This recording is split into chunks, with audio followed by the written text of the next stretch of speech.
H.P. Lovecraft's The Quest for Iranon.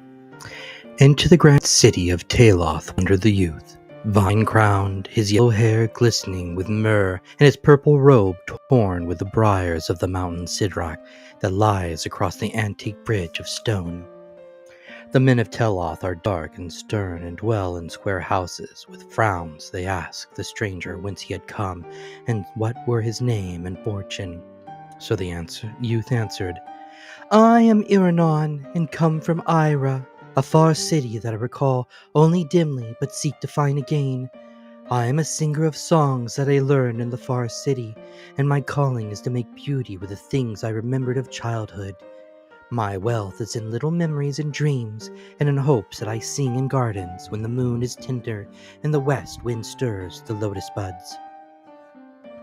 When the men of Taloth had heard these things, they whispered to one another, for though in the granite city there is no laughter or song, the stern men sometimes look to the Carthian hills in the spring, and think of the lutes of distant Unai, whereof the travellers have told.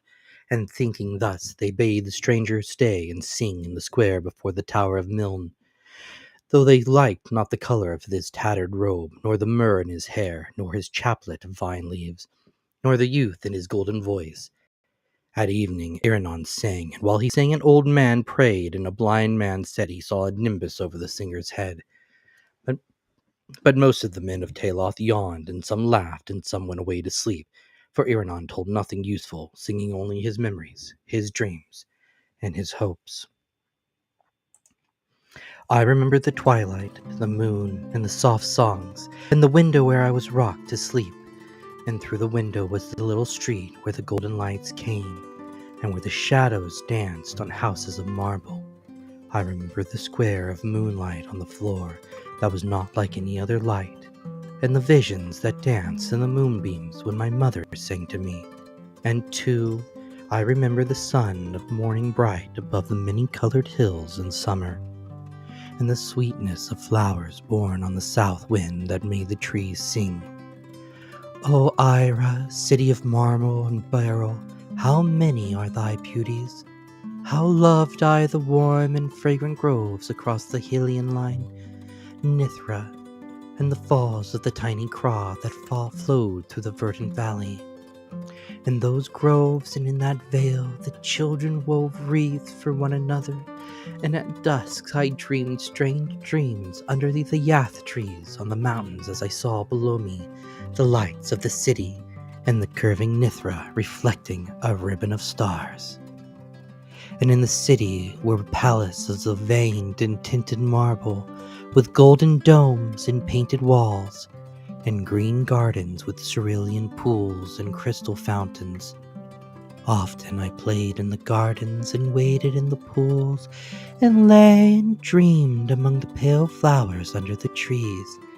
And sometimes at sunset I would climb the long hilly street to the citadel and the open place, and look down upon Aira, the magic city of marble and beryl, splendid in a robe of golden flame. Long have I missed thee, Aira, for I was but young when we went into exile, but my father was thy king, and I shall come again to thee, for it is so decreed of fate. All through 7 lands have I sought thee, and some day shall I reign over thy groves and gardens, thy streets and palaces, and sing to men who shall know whereof I sing, and laugh not nor turn away, for I am Iranon, who was a prince in Aira.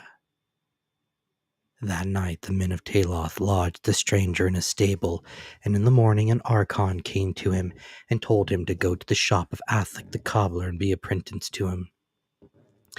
"But I am Iranon, a singer of songs," he said, "and I have no heart for the cobbler's trade."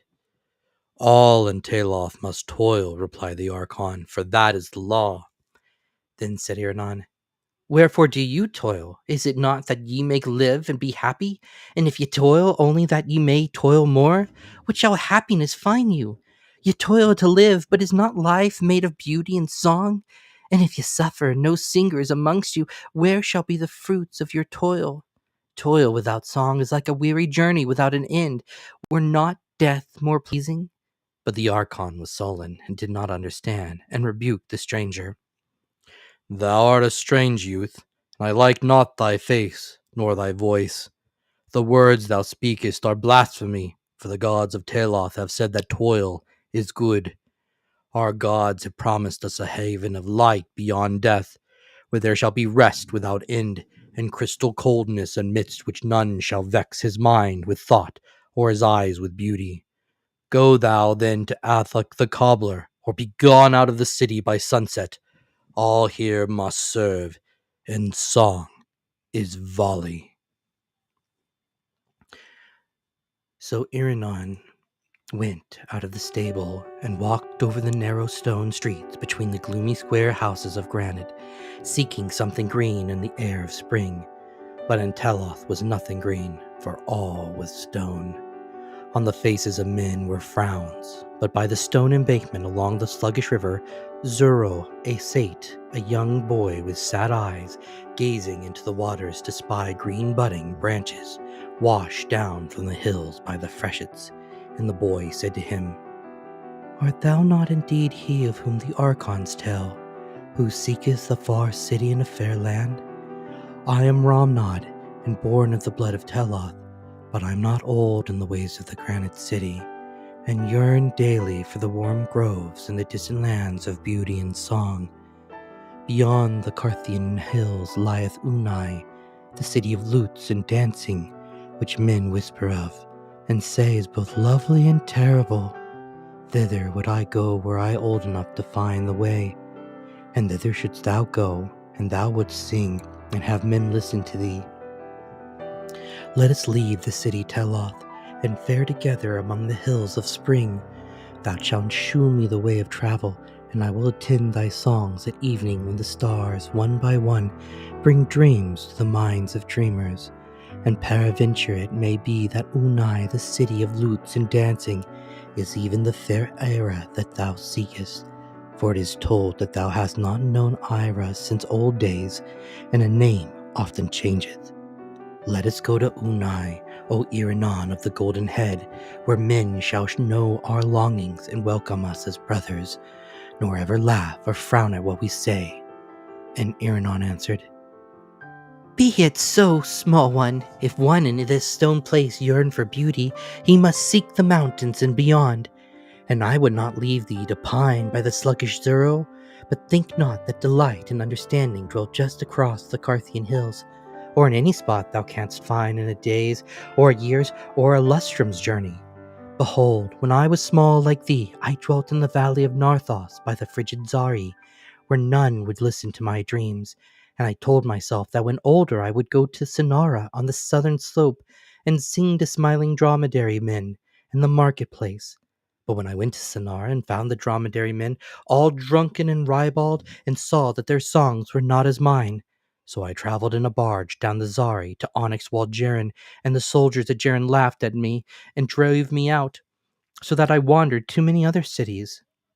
I have seen Stethalos that is below the great cataract, and have gazed on the marsh where Sarnath once stood. I have been to Thrall, Yarnek, and Kadathron on the winding river Ai, and have dwelt long in the Alatho in the land of Lamar. But though I have had listeners sometimes, they have ever been few, and I know that welcome shall await me only in Aira, the city of marble and beryl, where my father once ruled as king. So for Ira shall we seek, though it were well to visit distant and loot-blessed Unai across the Carthian hills, which may indeed be Ira, though I think not. Ira's beauty is past imagining, and none can tell of it without rapture, whilst of Unai the camel-drivers whisper leeringly. At the sunset, Iranon and small Ramnod went forth from Teloth, and for long wanderings amidst the green hills and the cool forests. The way was rough and obscure, and never did they seem nearer to Unai, the city of lutes and dancing. But in the dusk, as the stars came out, Iranon would sing of Aira and its beauties, and Ramnod would listen, so that they were both happy after a fashion. They ate plentiful of fruit and red berries, and marked not the passing of time. But many years must have slipped away.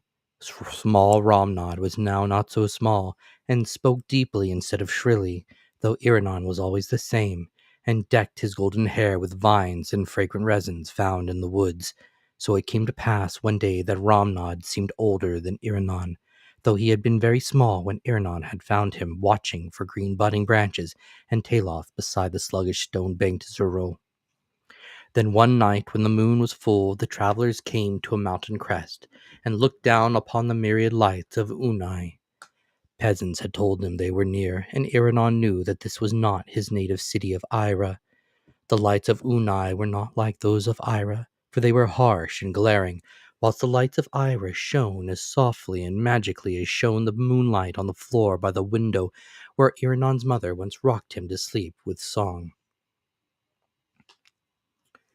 But Unai was a city of lutes and dancing, so Iranon and Romnod went down the steep slope that they might find men to whom songs and dreams would bring pleasure.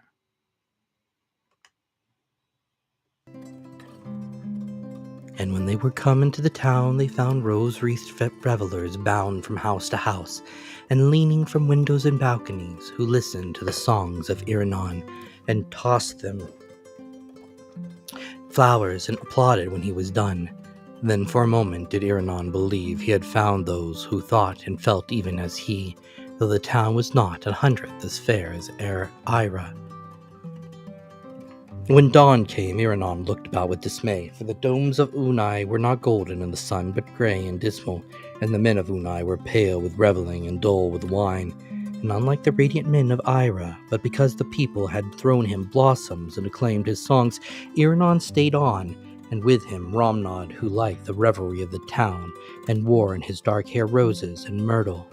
Often at night Iranon sang to the revelers, but he was always as before, crowned only with the vine of the mountains and remembering the marble streets of Aira and the hyaline Nithra.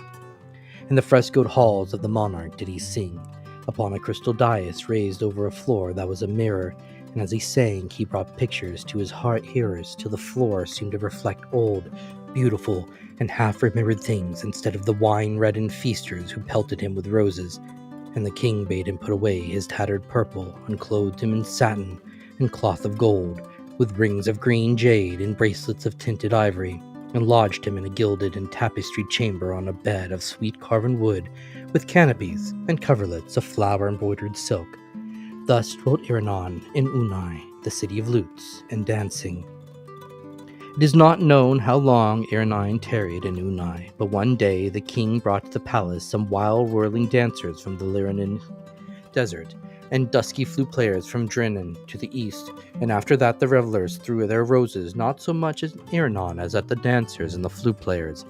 And day by day that Romnod, who had been a small boy in granite Teloth, grew coarser and redder with wine, till he dreamed less and less, and listened with less delight to the songs of Iranon.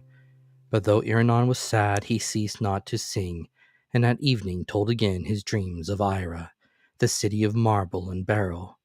Then one night the red and fattened Romnod snorted heavily amidst the poppied silks of his banquet couch, and died writhing, whilst Iranon, pale, slender, sang to himself in a far corner. And Iranon had wept over the grave of Romnod and strewn it with green budding branches, such as Romnod used to love. He put aside his silks and gauds and went forgotten of Onai, the city of lutes and dancing, clad only in the ragged purple in which he had come, and garlanded with fresh vines from the mountain. And to the sunset wandered Iranon, seeking still for his native land and for men who would understand and cherish his songs and dreams. In all the city of Sedatharia and in the lands beyond the Mnak desert, gay-faced children laughed at his olden songs and tattered robes of purple. But Iranon stayed ever young and wore wreaths upon his golden head whilst he sang of Aira, delight of the past and hope of the future. So came he one night to the squalid cot of an antique shepherd, bent and dirty, who kept lean flocks on a stony slope above a quicksand marsh. To this man Iranon spoke, as to so many others. "Canst thou tell me where I may find Aira, the city of marble and beryl, where flows the hyaline Nithra, and where the falls of the tiny Craw sing to verdant valleys and hills forested with yath trees?" And the shepherd, hearing, looked long and strangely at Iranon, as if recalling something very far away in time, and noted each line on the stranger's face, and his golden hair and his crown of vine leaves, but he was old, and shook his head as he replied, "O stranger, I have indeed heard of the name of Aira, and the other name thou hast spoken, but they come to me from afar down the waste of long years. I heard them in my youth from the lips of a playmate, a beggar's boy given to strange dreams who would weave long tales about the moon and the flowers and the west wind. We used to laugh at him, for we knew him from his birth, though he thought himself a king's son. He was comely, even as thou, but full of folly and strangeness, and he ran away when small to find those who would listen gladly to his songs and dreams. How often hath he sung to me of lands that never were, and things that never can be. Of Aira did he speak much, of Aira and the river Nithra, and the falls of the tiny Craw there would be. He would ever say he once dwelt as a prince, though here we knew him from his birth. Nor was there ever a marble city of Aira, nor those who could delight in strange songs, save in the dreams of mine old playmate, Iranon, who is gone." And in the twilight, as the stars came out one by one, and the moon cast on the marsh a radiance like which a child sees quivering on the floor as he is rocked to sleep at evening, there walked into the lethal quicksands a very old man in tattered purple, crowned with withered vine leaves, and gazing ahead as if upon the golden domes of a fair city where dreams are understood. That night, something of youth and beauty died in the elder world.